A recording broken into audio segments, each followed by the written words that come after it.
Bagaimana cara mendakwahkan tauhid kepada kedua orang tua yang masih erat dengan adat-adat yang berbau kesyirikan, Ustaz?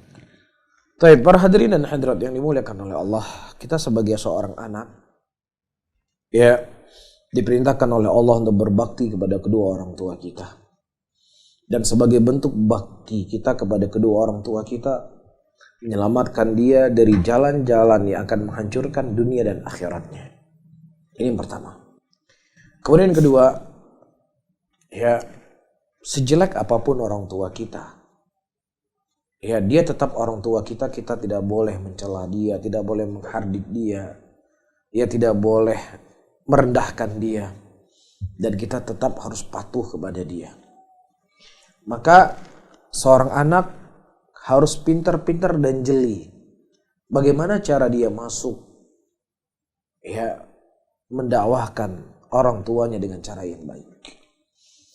Ya, maka yang harus dia tanamkan, orang tua saya melakukan perbuatan seperti itu bukan karena dia membenci Islam, bukan karena dia membenci sunnah, bukan dia membenci manhaj yang mulia ini, tapi karena ketidaktahuannya, ya karena memang itu sudah menjadi kebiasaan di masyarakat, itu sudah menjadi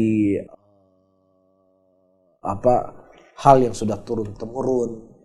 Maka tugas saya adalah mengobati penyakit tersebut. Tapi kalau kita sudah di awal kita sudah nanam, sudah tua, aduhullah lagi, musuhnya Allah lagi, musuhnya Rasul, ya udah. Ini sudah game over, kita akan bermusuhan dengan orang tua kita. Ya tetapi caranya ini adalah orang yang terjatuh dengan hal-hal yang saya sebutkan tadi, sehingga ada rasa cinta dan rasa usaha yang maksimal dari kita untuk menyelamatkan dia dari penyakit-penyakit yang telah disebutkan tadi. Ya, apakah mungkin di awal dia sering kasih hadiah, dia lebih berbakti kepada kedua orang tuanya, dia lebih perhatian dengan ibu dan ayahnya. Ya jangan hanya sekedar omongannya saja yang dikirim. WA kirim, "Ma itu bid'ah ya, Ma itu syirik ya, Ma ayah haram itu ya, haram ini," dan seterusnya. Ya, daripada kita sering haram, bid'ah, syirik, lebih kita sering kirim makanan, kirim hadiah, kirim baju, kirim buku, atau yang semisalnya. Yang kemudian suatu saat si ayah, si ibu, pasti dia mencintai anaknya. Ya mudah-mudahan itu menjadi sebab hidayah. Ya maka ada metode-metode yang baik.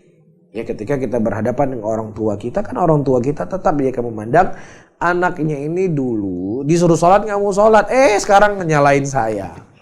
Dulu disuruh puasa nggak mau, disuruh tutup aurat nggak mau, sekarang bidain saya. Baru kemarin dia sholat, udah ngajarin kita. Itu kan pandangan orang tua kita kan. Makanya kita lebih mengedepankan akhlak, lebih mengedepankan budi pekerti, lebih mengedepankan memberikan pemberian yang mudah-mudahan ya kita masuk sedikit demi sedikit demi sedikit, dengan kesabaran kita, dengan tulus kita berdoa kepada Allah, insya Allah kita akan melihat perubahan. Dan kalau seandainya kita sudah maksimal melakukan itu semuanya, teman-teman semuanya, para hadirin dan hadirat, tetapi kita tidak berhasil, ya tentunya kita kembali kepada kisah-kisah pendahulu kita. Rasulullah mendakwahkan pamannya, adalah makom orang tuanya beliau sendiri. Kan makomnya orang tua kan, paman kan orang tua juga. Yang beliau lebih fasih dalam berbicara, lebih hebat di dalam bermuamalah, tapi Allah lebih memilih dia dalam keadaan mati dalam keadaan kekufuran. Ya, tapi setidaknya sudah ada usaha maksimal yang kita lakukan untuk orang tua kita. Allah STA TV Media Syiar Islam.